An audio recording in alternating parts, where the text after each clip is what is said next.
안녕하세요, 차플레이 이영빈입니다. 신형 포르쉐 카이엔 전기차 모델이 드디어 정식 공개됐습니다. 최고 출력 1156마력, 제로백 2.5초, 주행거리 642km. 여기에 포르쉐만의 온갖 기능들이 들어갔는데 지금 우리나라에서 시작 가격은 가솔린 모델 대비해서 오히려 150만원 더 저렴합니다. 이렇게 공격적인 가격으로 출시된 이유가 있습니다. 포르쉐가 지금 절체절명의 위기에 빠졌기 때문이에요. 포르쉐는 올해 1분기부터 3분기까지 영업이익이 전년 대비 99% 급감했습니다. 중국 시장 판매 부진 문제, 미국 관세 문제, 여러 가지 문제가 원인으로 지목되지만 진짜 근본적인 원인은 포르쉐 전기차가 가솔린차만큼의 매력을 보여주지 못한다는 거거든요. 지금 현대기아, 중국 전기차들, 이런 차들도 똑같이 초강력 전기차들을 내놓고 있는데 포르쉐 배지가 달렸다는 이유만으로 소비자들이 과연 수천만 원을 더 지불해야 될 이유가 있느냐라는 건데, 그래서 이번 카이엔 일렉트릭은 포르쉐에게 정말 중요한 차입니다. 포르쉐가 앞으로의 전기차 시장에서 살아남을 수 있을지 없을지를 판가름하는 가장 중요한 차라고 할 수 있고요. 이전의 카이엔이 1990년대 위기의 포르쉐를 구해냈던 것처럼 이번 카이엔 전기차도 2025년 지금 위기의 포르쉐를 구해내야 된다는 사명을 가지고 있는 차인데, 과연 카이엔 일렉트릭 정말 위기의 포르쉐를 구해낼 수 있는 차로 나왔는지 지금부터 바로 살펴보도록 하겠습니다. 신형 카이엔 일렉트릭 크기부터 살펴보도록 하죠. 길이는 4985mm, 너비는 1980mm, 높이는 1674mm, 휠베이스는 3023mm의 크기를 갖춘 차로 나왔습니다. 이전 3세대 가솔린 모델 대비해서 길이는 55mm 더 길어졌고요. 휠베이스는 128mm나 더 길어졌습니다. 마칸 일렉트릭과 마찬가지로 포르쉐와 아우디가 공동 개발한 전기차 전용 플랫폼 PPE 플랫폼을 사용하면서 이렇게 휠베이스가 긴 구조를 갖추게 됐고요. 단순히 그냥 차만 커진 게 아니라 전기차 특유의 크기 대비 넓은 실내 공간을 구현하기 위해서 이렇게 길이와 휠베이스를 동시에 길게 늘려놓은 걸 알 수 있어요. 그러면서도 차체의 너비는 거의 동일하지만 높이는 23mm 더 낮췄습니다. 기본적으로 더 스포티한 자세를 만들어놨고요. 전체적으로 기존 카이엔 대비해서 길어지고 낮아졌으니까 공기역학 성능도 이전 대비해서 훨씬 좋아졌다고 합니다. 지금 포르쉐가 발표한 신형 카이엔 일렉트릭의 공기저항 계수는 0.25cd, 준대형 SUV라는 걸 감안하면 정말 우수한 수준이죠. 물론 동급 경쟁 모델인 BMW iX나 메르세데스 벤츠 EQ SUV도 같은 수준의 공기역학 성능을 갖추고 있어요. 디자인도 살펴보도록 하겠습니다. 전면 디자인부터 보면요, 일단은 눈매가 더 날렵해졌습니다. 타이칸이나 마칸 일렉트릭과 패밀리 룩을 이루는 얇아진 4포인트 DRL이 적용됐고요. 헤드램프도 여기 DRL에 통합되어 있습니다. 이 헤드램프에는 HD 매트릭스 LED 기능도 지원됩니다. 기존의 PDLS 플러스보다 더 좋아진 기능이에요. 지금 헤드램프 안쪽을 보면 4개의 모듈이 보이는데 하단 2개는 일반적인 헤드램프고 위에 있는 2개의 램프가 고해상도 픽셀을 담당하는 모듈입니다. 이 모듈 하나에 각각 16,000개의 마이크로 LED 픽셀이 들어가죠. 그래서 한쪽에 2개씩, 양쪽 합쳐서 4개, 총 64,000개의 픽셀이 들어갑니다. 그러다 보니까 이제는 야간에 도로를 주행할 때 어디를 비추고 어디를 끌 것인가를 픽셀 단위로 섬세하게 조절할 수 있게 됩니다. 상향등을 켜고 가다가 반대편 차나 앞차가 나타나면 그 차량에 해당하는 부분의 조명만 꺼버리는 게 가능하고요. 픽셀이 64,000개가 들어가 있으니까 이게 뚝뚝 끊겨서 작동하는 게 아니라 아주 부드럽고 빠르게 자연스럽게 작동됩니다. 그리고 도로 표지판에도 헤드램프 불빛이 비추면 이게 반사돼서 눈부실 수 있잖아요. 그렇다고 표지판을 안 볼 수도 없고, 그러니까 표지판 부분에는 조명을 끄는 게 아니라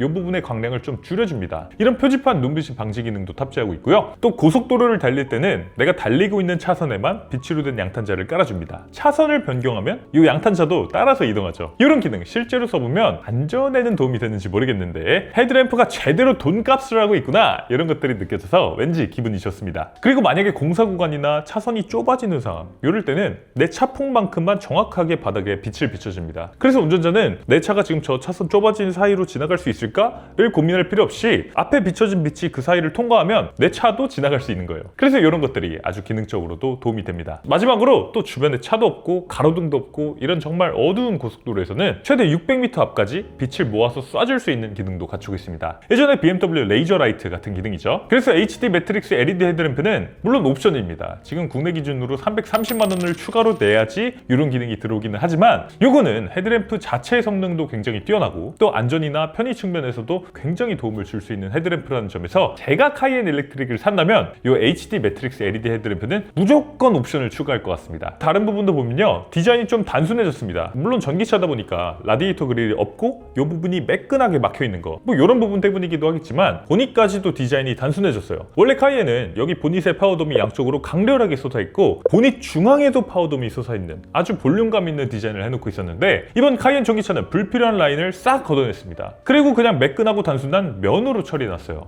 이게 물론 디자인은 취향의 영역입니다만 저는 개인적으로는 이전 카이엔의 볼륨감 있는 면이 더 좋은 것 같습니다. 지금은 조금 밋밋한 느낌도 살짝 드는 것 같아요. 자, 그리고 하단에 열렸다 닫혔다 하는 액티브 에어플랩도 장착해놓고 있는데 이번에 911 GTS에 들어갔던 형태의 에어플랩입니다. 이렇게 열리는데 차체는 매끈하고 하부 에어플랩은 또 디자인이 과감한 형태다 보니까 디자이너가 의도했는지는 모르겠지만 위아래가 약간 상반되는 느낌이 들기도 하네요. 전체적으로 디자인이 너무 단순하다 보니까 이런 기능적인 역할을 하는 에어플랩에서 디자인적으로 포인트를 준 것 같아요. 측면 디자인도 살펴보도록 하죠. 측면 디자인 비율은 꽤 멋지네요. 기존 가솔린 모델 대비해서 휠베이스가 128mm가 늘어났는데도 바퀴와 범퍼 사이의 거리, 오버행은 기존보다 더 짧게 만들어놨습니다. 그래서 차가 더 길어졌지만 둔해 보이지 않고 역동적으로 보이게끔 만들어 놓고 있네요. 그리고 전면과 마찬가지로 측면 디자인도 가솔린 대비해서 더 매끈한 느낌을 강조하고 있습니다. 도어의 캐릭터 라인도 더 짧아졌고요. 카이엔 최초로 창문 틀이 없는 프레임리스 도어도 적용됐습니다. 디자인적으로도 더 매끈해지고 문을 열 때마다 스포츠카를 타는 것 같은 감성도 더해주고 있네요. 휠도 지금 기본이 20인치, 옵션에 따라서 최대 22인치까지 장착됩니다. 기본적으로 대구경 휠이지만 20인치 기본 휠은 공기 저항을 줄이는 에어로 디자인이 적용됐어요. 요게 싫으신 분들은 추가 비용을 내고 더 스포티한 21인치나 22인치 휠을 선택하시는 게 좋을 것 같습니다. 후면 디자인도 보겠습니다. 후면!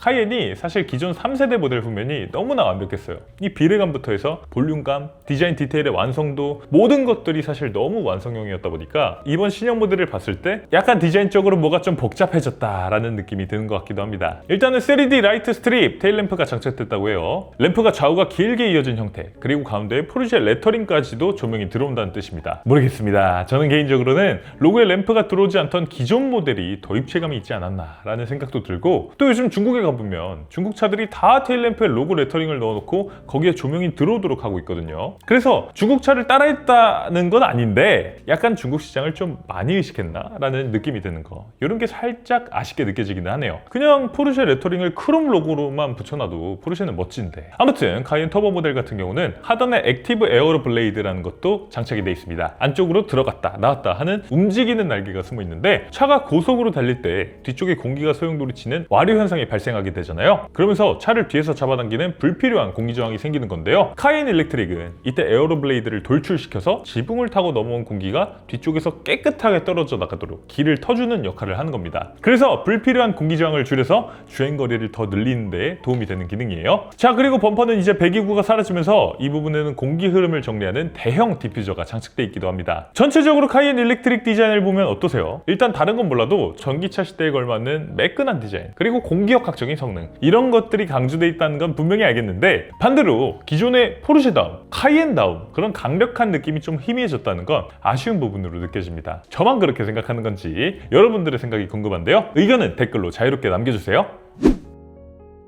카이엔 일렉트릭, 이제 실내도 한번 살펴보도록 하겠습니다. 사실 실내는 지난달에 포르쉐가 먼저 공개했었고 저희도 영상을 만들어서 올린 적이 있었는데요. 이미 봤던 거니까 이번에는 간단하게만 살펴보도록 하겠습니다. 일단 1열을 디스플레이로 가득 채워놨습니다. 운전석에 14.25인치 OLED 계기판 디스플레이, 조수석에 14.9인치 디스플레이, 그리고 중앙에는 플로우 디스플레이가 적용되어 있죠. 이름처럼 위에서 아래로 흐르는 듯한 디자인을 해놓은 OLED 디스플레이가 적용되어 있습니다. 요즘 자동차 실내 디자인에서 가장 강조되는 부분이 디스플레이고, 포르쉐도 나름대로 어떻게 하면 우리만의 특별한 디스플레이를 장착할 수 있을까에 대해서 많이 고민을 하고 이런 형태의 디스플레이를 장착해 놓은 것 같은데, 일단은 장점도 있습니다. OLED 디스플레이니까 색상 표현이 굉장히 선명하고 어느 각도에서 봐도 색상이나 밝기 왜곡이 거의 없습니다. 게다가 이렇게 급격하게 휘어있기까지 하니까 일단 승객들이 차에 딱 탔을 때 차에 되게 고급 디스플레이가 들어가 있구나 라는 게 느껴지는 거, 이런 것들은 분명히 장점이라고 할 수 있죠. 그런데 지금 해외나 우리나라나 할 거 없이 많은 분들이 가장 아쉬운 부분으로 말씀하시는 건, 아니 왜 포르쉐가 남들처럼 디스플레이 일변도의 인테리어 구성을 하느냐라는 거예요. 우리가 포르쉐에 억이 넘는 금액을 지불하면서 얻고 싶은 감성은 터치 스크린의 감성이 아니라는 거죠. 딸깍딸깍 하는 그 물리 버튼을 눌렀을 때 아날로그 감성, 버튼 하나, 스위치 하나를 만들더라도 그게 품질이 되게 좋고 만졌을 때 기분이 좋고 눌러봤을 때 기계적으로 체결되는 느낌이 들면서 만족감이 드는 그 감성, 그것 때문에 사실은 우리가 포르쉐에 억이 넘는 돈을 쓰면서도 포르쉐는 남들과는 다르니까 내가 이 돈을 쓸 수 있지 라고 자기 합리화를 하면서 돈을 쓸 수 있는 거 아닙니까? 그런데 터치스크린은 아무리 OLED 기술이 적용된 고품질의 터치스크린이라고 하더라도 결국 결국에는 이걸 경험하는 느낌은 다른 터치스크린이 적용된 일반적인 차들이랑 다를 게 없는 거거든요. 이런 이유 때문에 결국은 많은 분들이 지금 카이엔 일렉트릭 실내에 대해서 좀 아쉽다라는 얘기를 하고 있는 거고요. 저도 사실은 포르쉐가 이런 디스플레이 다다익선의 시대일수록 더더욱 물리 버튼을 고급스럽게 가공해서 만들고 소재를 더 신경 쓰고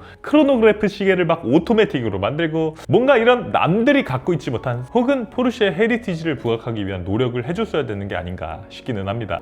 자, 주제 넘는 얘기였고요. 포르쉐 디자이너, 엔지니어 분들이 당연히 저보다 더 잘 아시겠죠. 하지만 카이엔 일렉트릭 2열은 상당히 좋아졌습니다. 휠베이스가 128mm가 늘어나면서 이 늘어난 길이가 오롯이 뒷좌석 공간에 쓰이게 됐고요. 이제는 다리를 꼬고 앉아도 앞좌석에 무릎이 닿지 않을 정도로 여유로운 공간이 만들어졌다고 해요. 패밀리 SUV로서의 가치가 한층 더 극대화됐고요. 다만 전기차 전용 PPE 플랫폼을 적용했음에도 가운데 센터 터널은 살짝 올라와 있습니다. 이 부분까지도 배터리를 가득 실어놓은 형태다 보니까 전기차 특유의 평평한 바닥 구조는 만들어지지 못했고요. 그럼에도 4존 공조 시스템이 적용됐습니다. 그래서 운전석, 조수석, 2열에 앉은 양쪽의 승객이 모두 다 다른 온도를 설정할 수 있다는 장점을 갖추고 있기도 하네요. 사운드 시스템 같은 경우는 880만 원을 추가하면 버메스터 3D 하이엔드 서라운드 사운드 시스템이 탑재됩니다. 21개의 스피커, 최고 1470W의 출력을 갖춘 훌륭한 스피커라고 하는데 그동안 포르쉐의 버메스터 사운드 시스템, 이름만 버메스터지 좀 아쉽다라고 말씀하시는 분들도 많았는데 이번 신형 카이엔 일렉트릭은 일단 스펙만 봤을 때는 사운드가 기대됩니다. 물론 실제로 들어본 건 아니라서 어떤지는 모르겠어요. 트렁크 같은 경우는 VDA 기준 기본 781L, 2열 시트를 폴딩하면 최대 1588L의 공간이 확보된다고 하니까 아주 넉넉한 공간을 갖추고 있다는 생각이 들고요. 트렁크도 90L라서 지금 나와 있는 독일산 동급 전기차들 중에서는 가장 뛰어난 공간을 제공해주고 있습니다. 포르쉐에서 디자인보다 중요한 건 성능이겠죠. 일단 오늘 공개된 모델은 카이엔 일렉트릭 기본 모델, 그리고 카이엔 터보 일렉트릭 고성능 모델, 이렇게 두 가지인데요. 두 모델 모두 기본적으로 듀얼 모터 4륜구동 모델입니다. 기본 모델은 일반 주행 시 408마력, 런치 컨트롤 사용 시 최고 출력이 442마력까지 높아진다고 합니다. 그러면서 시속 100km까지 가속 시간, 제로 100은 4.8초라고 해요. 오, 기본 모델부터 꽤 빠른 가속력을 보여줍니다. 고성능 터보 모델은요, 일반 주행 시 857마력, 여기에 푸시 투 패스 버튼을 누르면 추가로 176마력이 더해져서 1033마력, 여기에 마지막으로 런치 컨트롤까지 사용하게 되면 최고 출력은 무려 1156마력이라고 합니다. 제로 100은 단 2.5초, 제로 200도 단 7.4초에 불과하다고 해요. 최고 속도는 시속 260km에서 제한됩니다. 와, 일단 대단합니다. 역대 나왔던 모든 카이엔 중에서 가장 강력한 카이엔임은 물론 전 세계에서 가장 빠른 SUV 타이틀을 다시 한번 카이엔이 가져왔습니다. 기존까지 테슬라 모델 X 플레드가 제로 100 2.6초로 포르쉐의 자존심을 꾸겨놓고 있었는데 포르쉐가 그걸 딱 0.1초 차이로 근소하게 앞서 나가는 모습을 보여주네요. 포르쉐와 테슬라 전기차 시대에서 속도전이 아주 치열한데 아마 테슬라도 다시 한번 이 제로 100 기록을 깨기 위해서 새로운 업데이트를 하지 않을까 생각되고요. 포르쉐는 아직 여지를 남겨뒀어요. 진짜 최고 성능 모델은 터보 GT라는 이름을 달고 나와야 되는데 지금은 그냥 터보거든요. 터보 S도 안 나왔어요. 그래서 아직 한 발 남았다, 혹은 아직 두 발 남았다, 카이엔 터보가 끝이 아니다 라는 여지를 남겨둔 거, 이런 것도 재밌는 관전 포인트로 생각됩니다. 그런데 원래는 둘이 싸우는 게 재밌었는데 요즘은 또 중국에서 온 불청객이 하나 있죠. 샤오미라고. 샤오미도 지금 YU7의 최고 성능 모델 YU7 울트라를 준비하고 있다고 하는데 이 셋의 최고 성능 전기 SUV 속도 경쟁이 어떻게 흘러가게 될지 이런 것들도 지켜보면 재밌을 것 같아요.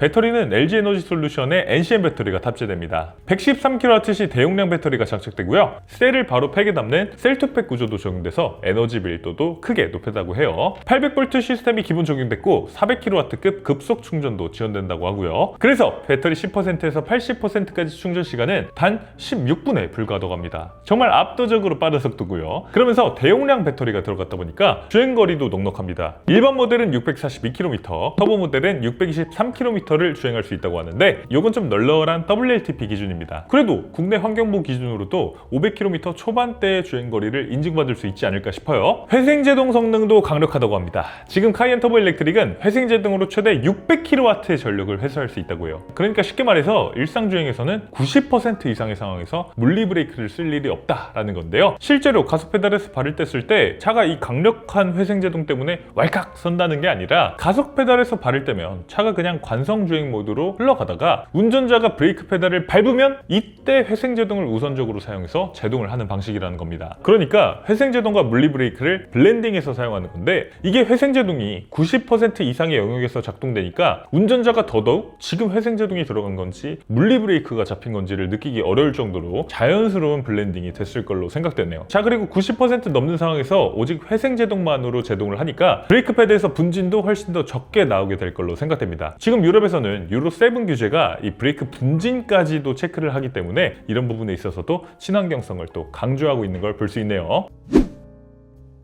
서스펜션이나 셰시 성능은 포르쉐답게 뛰어납니다. 휠베이스가 길어졌다 보니까 회전 반경이 좀 커질 수 있는데, 그걸 보완하기 위해서 뒷바퀴가 최대 5도까지 돌아가는 후륜 조향이 적용됐고요. 저속에서는 회전 반경이 줄어들고 고속에서는 차선 변경을 할 때 조금 더 안정감을 주는 기능입니다. 그리고 뒷바퀴 좌우의 구동력을 100대 0까지 자유자재로 분배해서 코너를 돌 때 레일 필링, 마치 이 기찻길 레일 위를 달리는 듯한 느낌을 주는 토크 벡터링 플러스 기능도 제공됩니다. 비록 무거운 배터리를 실었지만 포르쉐다운 날렵한 핸들링을 보여주겠다는 거죠. 투챔버 투밸브 에어 서스펜션도 들어갑니다. 공기 주머니도 2개, 댐퍼 오일 통로도 2개라는 거예요. 그래서 승차감이 아주 편안한 패밀리 SUV와 단단한 스포츠 SUV, 이 두 가지를 상황에 맞게 선택해서 주행할 수 있다는 거고요. 여기에 옵션을 추가하게 되면 포르쉐 액티브 라이드 PAR도 적용됩니다. 각 바퀴에 강력한 유압 모터가 달려있는 시스템이에요. 그래서 이 모터가 바퀴를 순식간에 강제로 밑으로 밀어내거나 위로 당겨버릴 수 있습니다. 그러니까 급브레이크를 밟아도 차가 거의 앞으로 쏠리지 않고요. 급격한 코너링을 해도 차가 거의 옆으로 기울지 않습니다. 펌프가 차가 기우는 쪽을 즉시 밀어 올려서 차체의 수평을 맞춰버리기 때문에 피칭이나 롤링이 극단적으로 줄어드는 거고요. 또 차 문을 열었을 때 타기 쉽게 차가 그냥 쑥 올라가는 이런 이지 엔트리 기능도 제공됩니다. 아마 카이엔은 차가 원래 SUV 높이니까 더 타기 편하게 차가 쑥 내려가지 않을까 생각되네요. 이 PAR 옵션은 카이엔 터보에서만 선택할 수 있고요. 옵션 가격은 1220만원. 갑자기 카이엔에서 PAR이 굳이 필요할까? 라는 생각이 드네요.